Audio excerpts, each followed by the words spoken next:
Welcome to student dictation. Dictation 5 second बाद शुरू होगा। Ready start. बहनों व भाइयों, ग्राम पंचायतों की तरह पंचायत समितियों व जिला परिषदों के सदस्य मतदाताओं द्वारा सीधे चुने जाएंगे।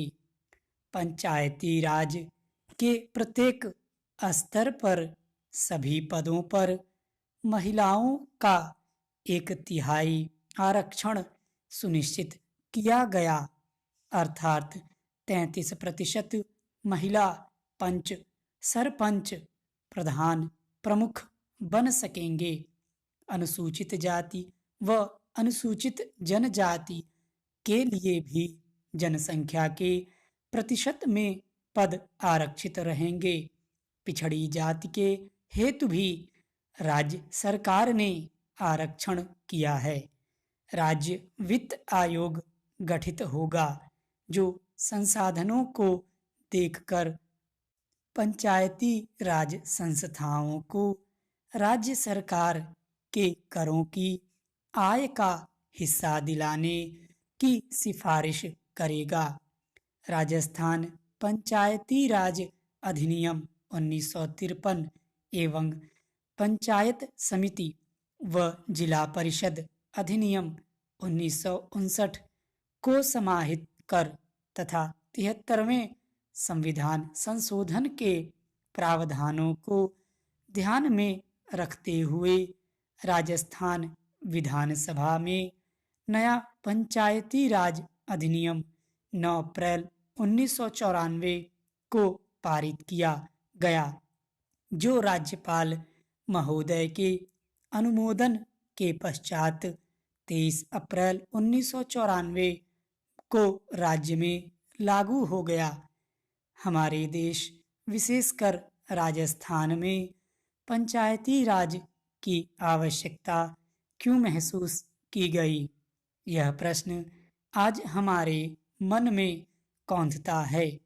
आज पंचायती राज इसलिए आवश्यक है कि इससे प्रशासन में जन सामान्य की सहभागिता बढ़ेगी। इससे लोकतंत्र की जड़ें मजबूत होंगी। गांव की आवश्यकता के अनुसार विकास योजनाएं बनेंगी। योजनाओं का क्रियान्वयन सब लोगों के सामने होगा।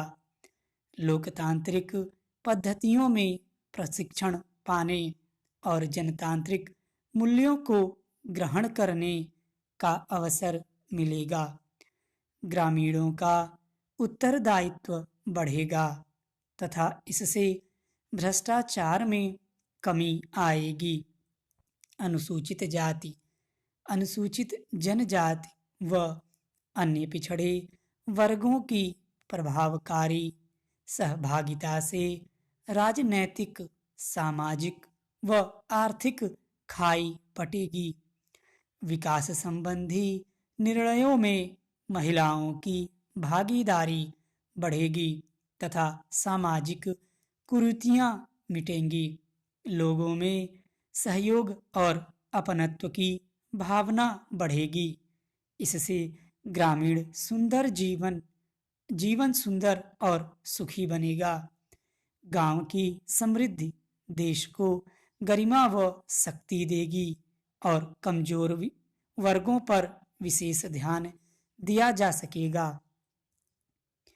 पंचायती राज संस्थाओं में समाज के कमजोर वर्गों का, विशेषकर अनुसूचित जाति, अनुसूचित जनजाति, अन्य पिछड़े वर्गों आदि को उचित मात्रा में प्रतिनिधित्व देने में विशेष ध्यान रखा है। राज्य के पंचायती राज इतिहास में इस बार उपरोक्त वर्गों के जनप्रतिनिधि अधिक मात्रा में निर्वाचित होकर आए हैं।